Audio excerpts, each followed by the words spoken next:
through Him are believers in God, who raised Him from the dead and gave Him glory, so that your faith and hope are in God. May the Lord bless us for the reading of His Word. Maaari na po kayo maupo at samahan niyo po akong manalangin. Tayo po ay manalangin. You may now be seated and please join me in this short prayer. Almighty God, our Heavenly Father, we praise you and we thank you for the honor and the privilege to be here today to worship you, to give you glory, to give you praise, and to express our gratitude because indeed we are blessed. We are blessed beyond our imagination. We are blessed beyond we can understand. And so we praise you, we honor you, we magnify you. We ask for your Holy Spirit to cleanse us from all our unrighteousness, to forgive us from all our sins. And Lord, please give us the faith to believe in your word and the strong will to obey no matter what. And this is our prayer in Jesus' mighty name. And all the people of God say, Amen and Amen. Ang title po ng ating message ngayon ay Living with Reverent Fear. Living with Reverent Fear. Mula po yan sa 1 Peter chapter 1 verses 17 to 21. Kung babalikan po natin yung previous verses sa 15 to 16, ang paalala po ni Peter sa atin ay, But like the Holy One who called you, be holy yourselves also in all your conduct, because it is written, you shall be holy, for I am holy. So, ito pong kasunod na mensahe ngayon sa umaga na to, it's about the practical application or living out this holiness. Kaya nga pag-title ng ating message ngayon ay Living with Reverent Fear. Ito po nakakalungkot sa ating panahon. Marami po sa atin, lalo na maging mga Kristiyano, wala pong tunay na banal na takot sa Diyos. Hindi po ito yung takot ng isang slave sa kanyang master. Ito po isang takot ng isang anak sa kanyang magulang. No, banal na pagkatakot. Hindi po ito yung takot na para bagang parurusahan ka kasi malupit siya. Hindi po. Ito po yung banal na takot sa isang Diyos na mapagmahal, isang Diyos na punong-puno ng biyaya, isang Diyos na mahabagin, isang Diyos na ang naisin ay ipagkaloob, no, ang tunay na pagpapala sa mga taong katulad mo at katulad ko na kanyang pinili at inligtas. Makinig po kayong mabuti. May mga tao, nag-iisip sila na para bagang ang Diyos ay killjoy. Na ayaw nilang magtiwala sa Diyos. Bakit? Kasi gusto pa namin mag-enjoy sa mundo na ito. Baka pag kami mo'y nagtiwala na kay Lord, mamimiss na namin ang kasiyahan, pagpapala sa mundo na ito. Hindi po yun totoo. Sa totoo lamang po, kung yung buhay mo, tunay na pagkakatiwala mo sa Diyos, mananalig ka kay Kristo bilang tunay mong sariling Panginoon at tagapagligtas, ang pinakamaligayang buhay mo sa mundo na ito ay tiyak mong mararanasan. Kaya nga ang challenge sa atin ngayon, hindi mo ba ipinamumuhay ang pinakamaligayang buhay mo ngayon?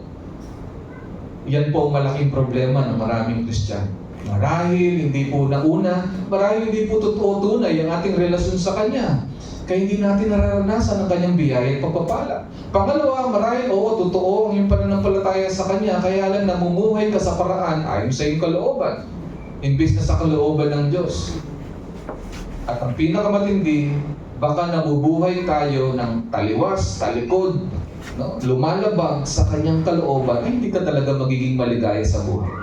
Alam po niyo, sa lahat ng tao, alam natin sa pagkalikha sa atin, concern din ng Diyos sa ating kaligayahan. Hindi totoo na ayaw ng Diyos mag-enjoy ka. Pansinin niyo na lang po ang pagkalikha sa atin. Kung ating iisipin paano nilikha ang iyong katawan, no? Isang bagay lang, nais kong puntusan ngayon yung ating pong sense of taste. Ano po ba ang purpose ng pagkain ng tao? Para po manorish yung body, di ba? Para magkaroon tayo ng lakas at mabuhay po tayo. Pero si Lord, hindi lang niya binigyan ka ng bibig para kumain at lumakas ang iyong katawan. Binigyan ka niya ng sense of taste para ma-enjoy mo yung pagkain. para malasahan mo. Ano bang purpose ng sense of tasting? Para malasahan mo at ma-enjoy mo yung pagkain.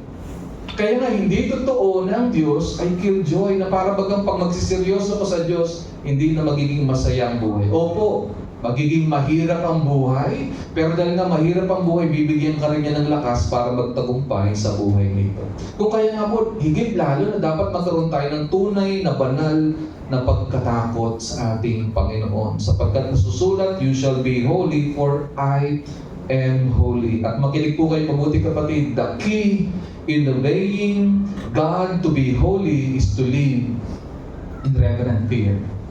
The key in obeying God to be holy is to live in reverent fear. Ang susi para masunod po natin ang utos ng Diyos na maging holy ka, maging banal ka, itinalaga sa ating Panginoon ay mabuhay ka ng may banal na pagkatakot. Liwanagin po natin ulit, ano po ba yung being holy sa application ng buhay natin? Ibig sabihin tayo po yung itinalaga sa Panginoon. Yung buhay mo ay para yan kay Lord. Makapagbigay ng karangalan, kapurihan sa ating Panginoon. Ang sabi nga po ni Jesus, you are the light of this world. You are the salt of the earth. Alam po niyo, maging po yung salitang you are the light of this world, tayo po, we're failing to be the light of this world. Pero gusto ko maintindihan natin, nang sabihin ni Jesus na you are the light of this world, ang purpose ng kanyang pagsabi you are the light of this world ay what? That people will see your good deeds. Ano po yung bottom line? That they will praise your Father in heaven. Kaya hindi po totoo na dapat pag gumagawa ka ng mabuti, dapat walang nakakaalam kasi hindi kayo be blessed the Lord.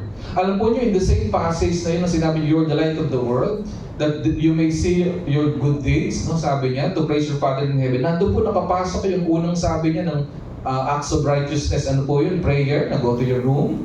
Giving, no? Charity, na do not let your right hand or left hand to know. Hindi po secrecy ang issue doon. Even fasting, sabi niya. Sinasabi doon ni Jesus na huwag kayo maging katulad ng Pariseo, na pakitang tao lamang. Pero hindi sinabi ni Lord na itago mo yung mabuti mong gawa. Sabi nga ng salita ng Diyos, sabi ni Jesus, pakita mo yung mabuti mong gawa para purihin nila ang Diyos na lumikha sa iyo. Kaya nga po, nawa tayo, ikaw at ako, ipangalakdakan natin tayo mga mananampalataya. May takot sa Kanya, namumuhay na may katuwiran. Ang ganda rin po ng idea ng you are the salt of the earth. Kasi kung ilaw, bonggang-bongga, kitang-kita, liwanag, nakikita, para pupurihan pa. Ang salt po, katulad po na ituro ko na sa inyo, silently, it's an active agent na doing its work. Nakakita na po ba kayo ng maalat na pagkain?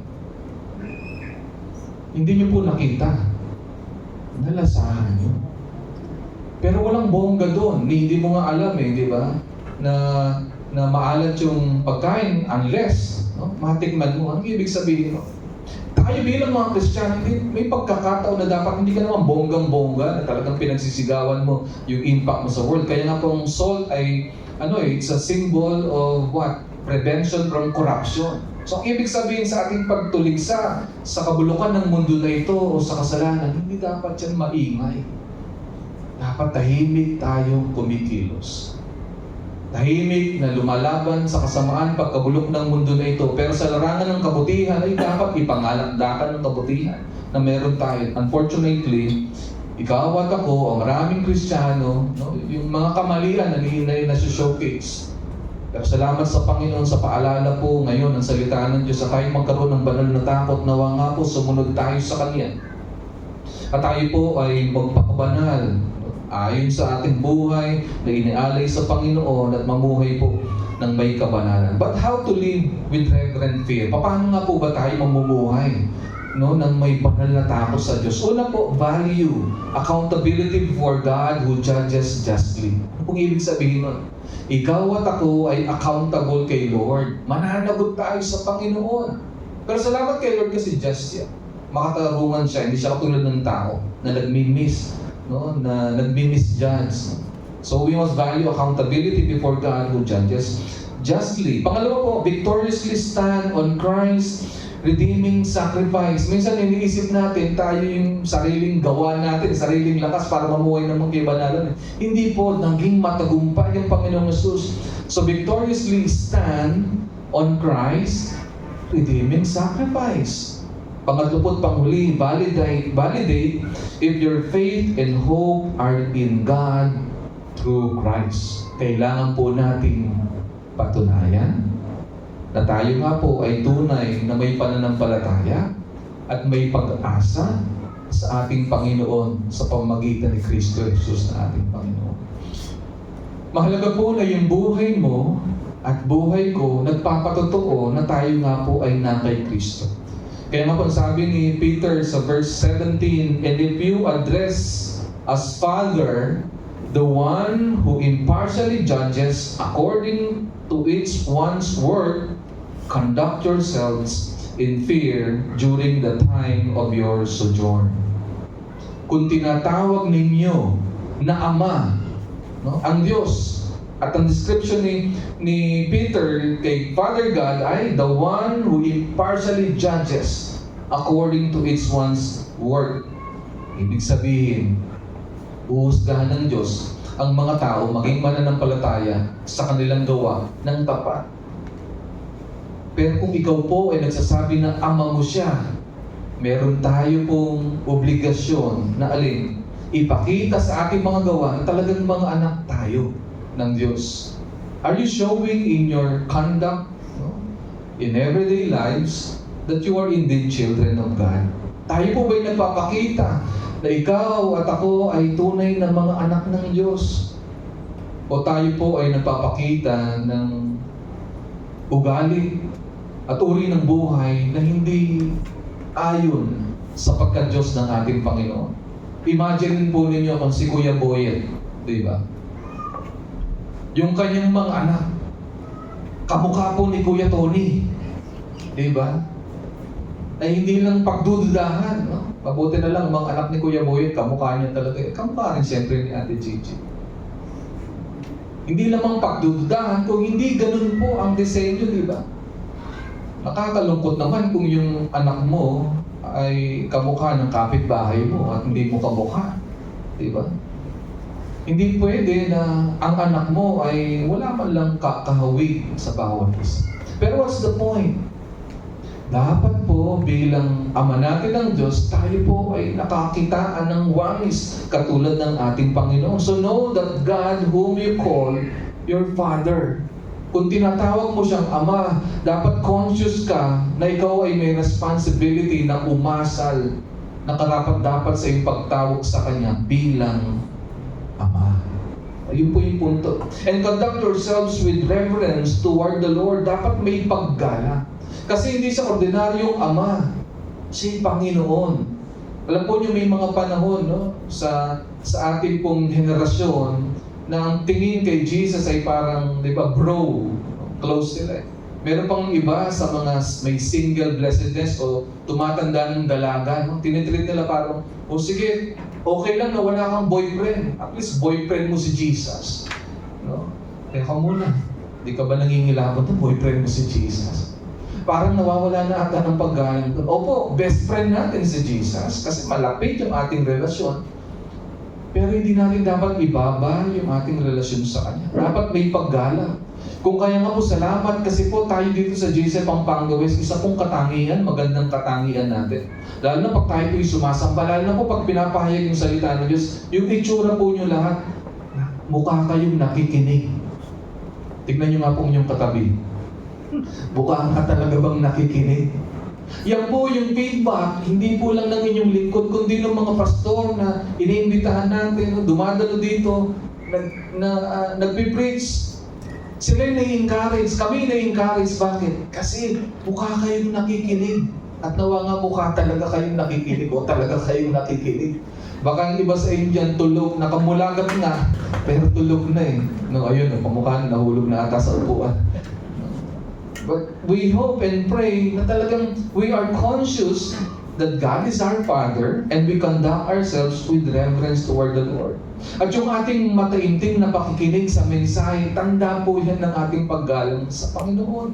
Kasi ang pastor, hindi naman nandito para mag-entertain, di ba? O sabihin yung kanyang agenda, yung kanyang opinion. We're talking about the Word of God. We're talking about the mind of God. We're talking about the instructions of God. And we're talking about His revealed will for you and me. That's why we need to conduct ourselves with reverence toward the Lord, especially when we're gathered together to worship God through His Word. Kaya nga po tawag, di ba, sa portion na ito, worship in the Word. Ito po yung pagsamba sa Kanya. So be conscious that your present earthly life is a temporary journey as well. Kaya nga po sabi ni Paul, di ba? Conduct yourselves in fear during the time of your sojourn. Dapat maliwanag rin sa atin na sa mundo na ito'y tayo po'y naglalakbay. Pansamantala lamang ang buhay na ito. Kaya yun ang paalala ni Peter sa kanyang mga recipient ng letter na ito. Opo, may mga pagdurusa sa buhay nyo. Nagngalat kayo sa probinsya ng Asia. Maraming persecution, maraming trials, maraming adversity, maraming tribulations. Pero kayo'y naglalakbay lamang sa mundo na ito. Napapakita ng pansamantala lang buhay. Pero dapat anong uri ng iyong pamumuhay? You conduct yourselves with what? Conduct yourselves in fear during this time.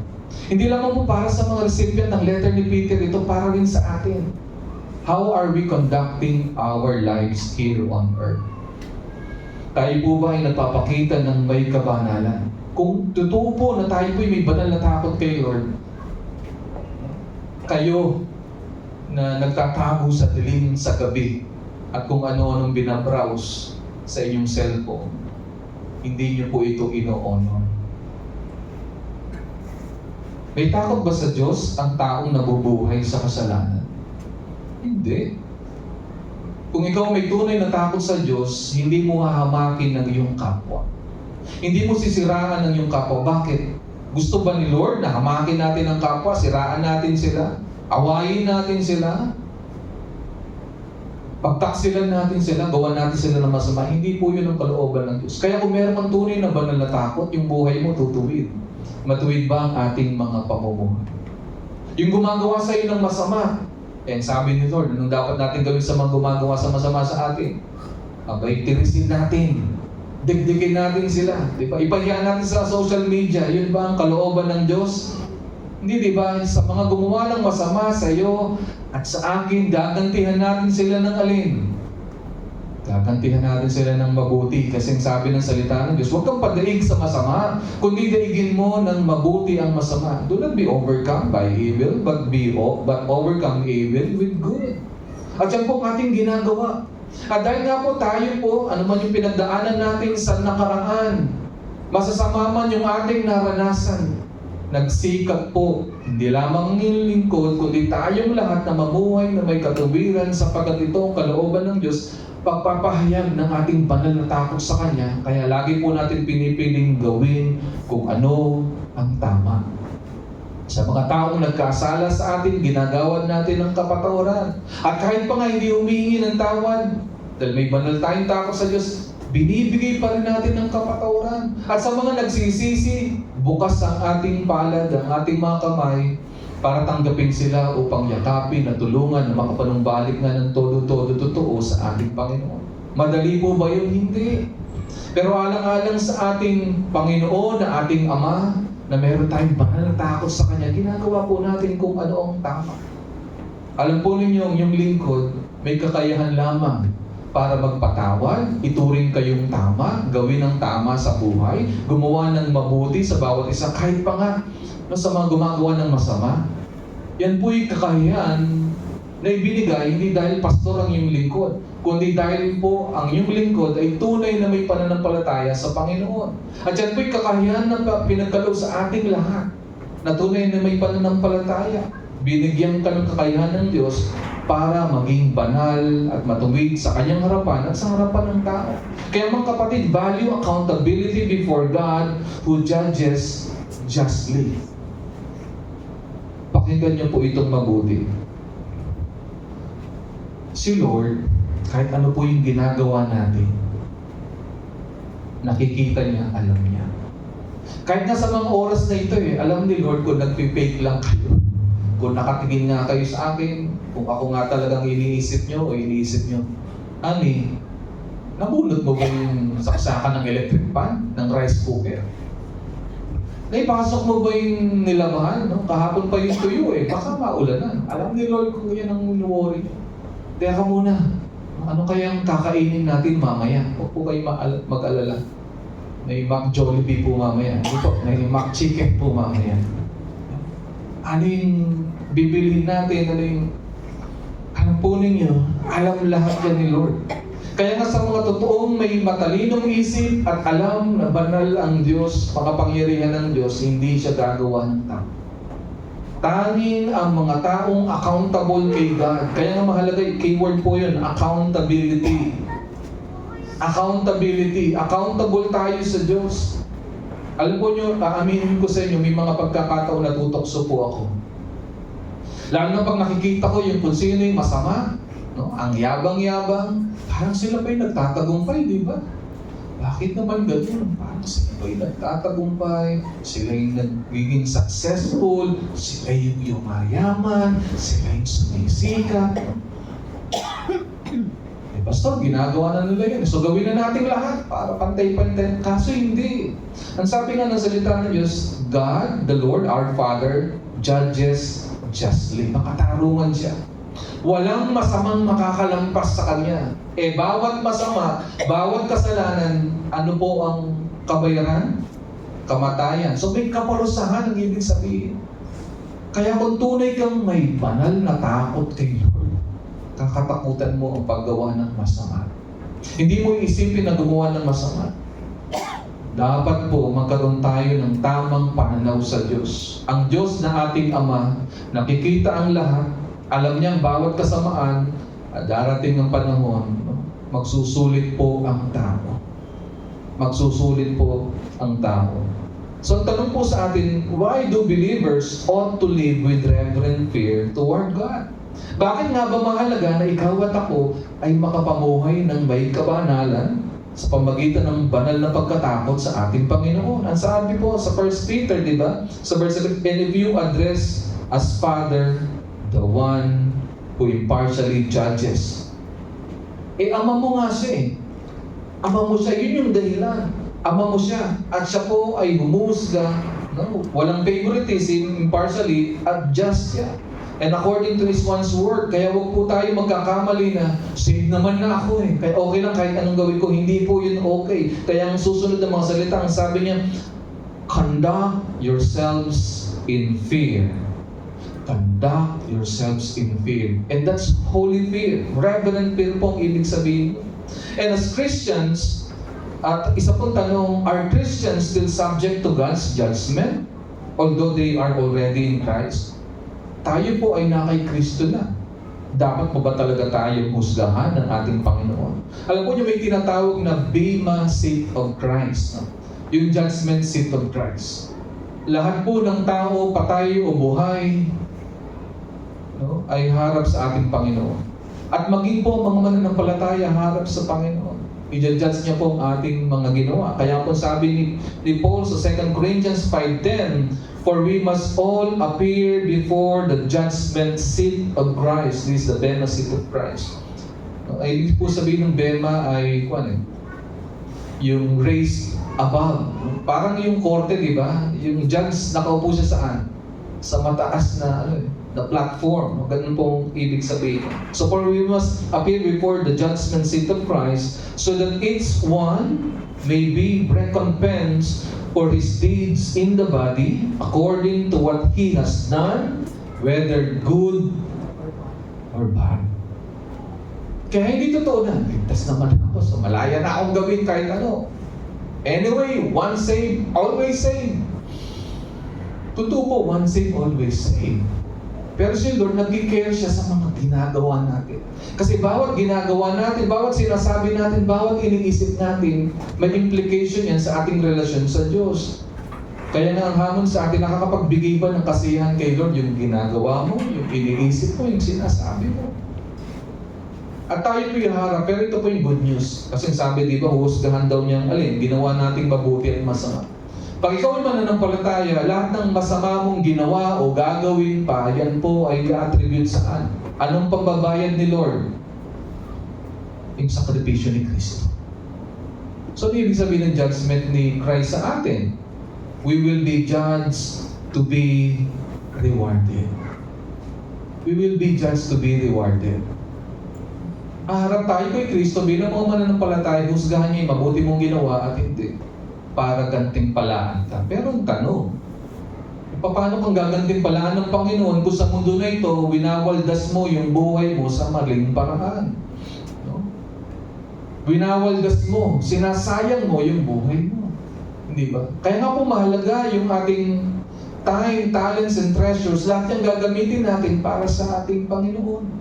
Para sa Kanyang kasiyahan. Kasi wala pong masasayang na mabuting gawa. At salamat sa Panginoon kasi is the God who rewards. Meron pong gantimpala. At yung word na recompense na sinasabi ni Paul, hindi sabihin magbabayad, magsusulit ka eh. Ang idea po nun ay you will settle a payment. At salamat sa Panginoon, we will be rewarded. At ulitin ko po, yung masama nating ginawa, salamat na lang kay Kristo kasi inako niya yun. Sa Tagalog po, ganito pong sabi ng 2 Corinthians 5:10, 2 Korinto 5:10, sapagkat lahat tayo'y haharap sa hukuman ni Kristo at tatanggap ng nararapat ayon sa ating mga gawang mabuti o masama nang tayo'y nabubuhay pa sa katawang ito. Kaya huwag po kayo mag-iisip na sayang naman yung mga sakripisyo ko. Hindi po masasayang ang sakripisyo natin. Kayo po na alam ang istorya, no? Ang punot dulo ng ating pinagdaan sa nakaraan at nagtiis tayo, kasama ko kayo, nagtiis. Na umaakyat dito linggo-linggo, nagsiset up. No? Kayo na madaling araw, nandito na para ayusin ang lugar na ito. No? Nagsiset up ng ating gawain kayo na tumutugtog na kailangan nyo munang bitbitin ang inyong mga instrumento, papanik dito at iset up. Ang pamilya ng inyong mga lingkod, no? Ang mga equipment, dinadala rin dito para i-set up. Nagpapawis, literal, nagpapawis. Kuminsan, nauuntog, nadadapa, nauhulog sa hagdan. Sumasakit ang likod. Sumasakit ang katawan sa paggawa dito. Pero salamat sa Panginoon, wala ni isa sa sakripisyo natin para sa Panginoon ang masasayang. It will be rewarded. Kaya salamat kay Lord, bagaman may judgment sa hinaharap, no?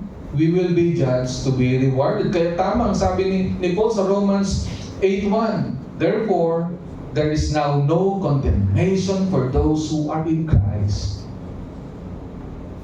Tayo man ihaharap, huhusgahan para gantimpala. Pero huwag nating isipin na makaliligtas tayo sa masama nating ginagawa. Opo, hindi ka ibubulit sa impyerno dahil inako na ni Kristo yung kaparusahan sa ating mga kasalanan. Pero may consequence po ang bawat kasalanan.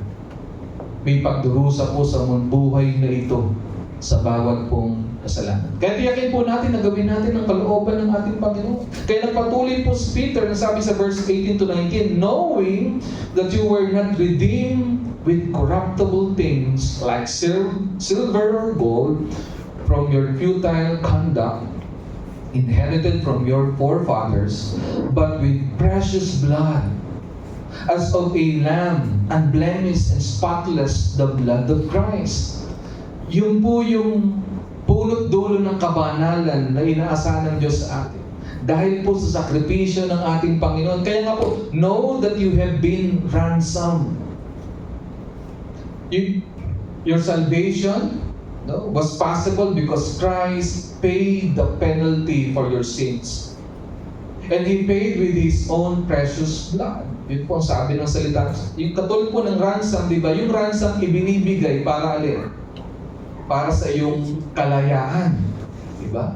Para sa iyong kalayaan. At ganun po ang ginawa ng Diyos sa atin. Kalayaan saan? Kalayaan sa parusa ng Diyos. Kaya ang tanong, kung inililigtas ka ng Diyos, kanino kanya inililigtas?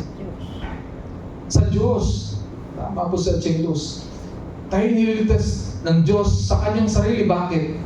Kasi tayo po'y makasalanan. Sino ba magpaparusa sa mga makasalanan? Ang Diyos. At wala pong ligtas ang taong masasama. Kasi sila po'y paparusahan. Dahil ikaw ay niligtas ng Diyos sa kanyang sariling kaparusahan, sarili rin po niyang paraan, kaya tayo niligtas sa pamagitan ng kanyang kaisa-isang anak.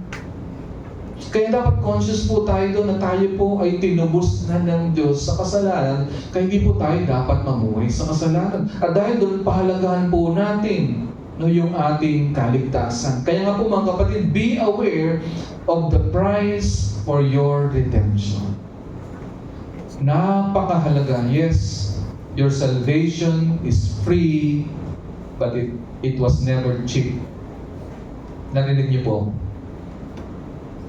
Libre po natin tinanggap ang kaligtasan. Pero hindi po ito cheap, hindi po ito mura. Kasi ang pinambayad ng Diyos, yung napakahalagang dugo ng ating Panginoong Hesus. Kaya bakit tayo mamumuhay sa kasalanan, kasamaan? Kung ganun kahalaga yung pinantubos sa atin ng ating Panginoon. Understand from what you have been redeemed. Mula po sa ating pagkalugmok sa kasamaan, sa kasalanan, inihango tayo ng Diyos. Hinugod niya tayo literally sa dilim at dinala niya tayo sa liwanag. Kaya nga dapat po na mamuhay tayo patuloy sa kanyang kaliwanagan. Kaya nga po mga kapatid, victoriously stand on Christ's redeeming sacrifice. Ang tindi po ng requirement ni Lord, di ba? We must live holy lives. Why? Because He is holy. Pero hindi yung sarili mong gawa, hindi yung sarili mong lakas ang gagamitin mo. Yun din namang tagumpay na pinagkaloob ni Kristo para sa iyo. Kaya nga di ba, inililigtas tayo ng Diyos sa kanyang sariling parusa sa kasamaan. Iniligtas na tayo sa paraang magsasatisfy sa kaparusahan natin. Kabayaran, banal na dugo ng ating Panginoong Hesus na matay siya para sa atin. Pero para makapamuhay po tayo na may kabanalan, magagawa pa rin natin yan sa kapangyarihan ng Diyos. Kaya nga po, magmula sa simula, sa gitna, hanggang sa wakas, ang Diyos po talaga ang nagliligtas sa atin. Kaya nga po meron nagsabi, the Lord God save us from the penalty of sin, from the power of sin. He's continuously saving us. And in the future, He will save us from the presence of sin. Habang tayo nasa mundo na ito, we're struggling. Malaya ka na sa kapangyarihan ng kasalanan kasi you can choose to live righteous life. Pero continuous yung struggle kasi nasa mundo ka na. Yung presence of sin, kaya nga po, di ba, ang daming heartaches. Ang daming heartaches, pain. Bakit nandito po tayo sa mundo na to na full of evil? Pero salamat sa Panginoon, we can stand in victory, in Christ's victory. At huwag natin kakalimutan ang sakripisyo ng ating Panginoon. So huwag tayo mamuhay na para bagang sarili mo tong laban. Kaya nga di ba sabi ng salita ng Diyos, you are more than what? Conquerors through Christ our Lord. Tayo po'y higit pa sa mananagumpay sa pamamagitan ni Kristo Jesus. Kaya huwag po natin paniwalaan ang sistema ng mundo na ito. Huwag natin paniwalaan yung masamang nangyayari sa ating paligid. May katapusan rin yan. Paniwalaan natin ang mga pangako ng ating Panginoon. Iligtas niya tayo mula sa kanyang parusa. Tiyak ang ating kaligtasan. Tayo makapamuhay ng may kabanalan. At tunay nga po nawa, yung pagtubos ng Panginoon sa ating buhay, huwag po natin sasayangin. Dahil lubha pong napakahalaga ang pinantubos ng ating Panginoon sa iyo at sa akin. Kaya nga po ang tanong sa atin, what changes should happen in our lives since the precious blood of Christ has redeemed us? Ano kayang mga pagbabago ang dapat makita sa buhay natin? Yamang ikaw at ako ay tinubos sa pamamagitan ng napakahalagang banal na dugo ng ating Panginoon. Alam po ninyo, huwag po kayong umasa ng perfection. Kayo pong may mga asawa, huwag niyo pong asahan ng perfection sa inyong mga asawa. Mabibigo kayo. Asahan lamang po natin ang perfection sa Panginoon. Pero paano nga ba tayo makapamuhay na may kabanalan na tunay na may takot sa Panginoon? Banal na takot. Dapat ba hindi tayo magkakamali? Alam po niyo, huwag po kayo matakot na magkamali. Higit sa sapat mahon, sakripisyo ng Panginoon. So ano dapat natin gawin? Ano po yung dapat natin gawin? Umasa tayo sa biyaya at habag ng Diyos at tunay na hilingin sa Kanya na tayo Kanyang pakabanalin. Kaya nga paalala po sa verse 7,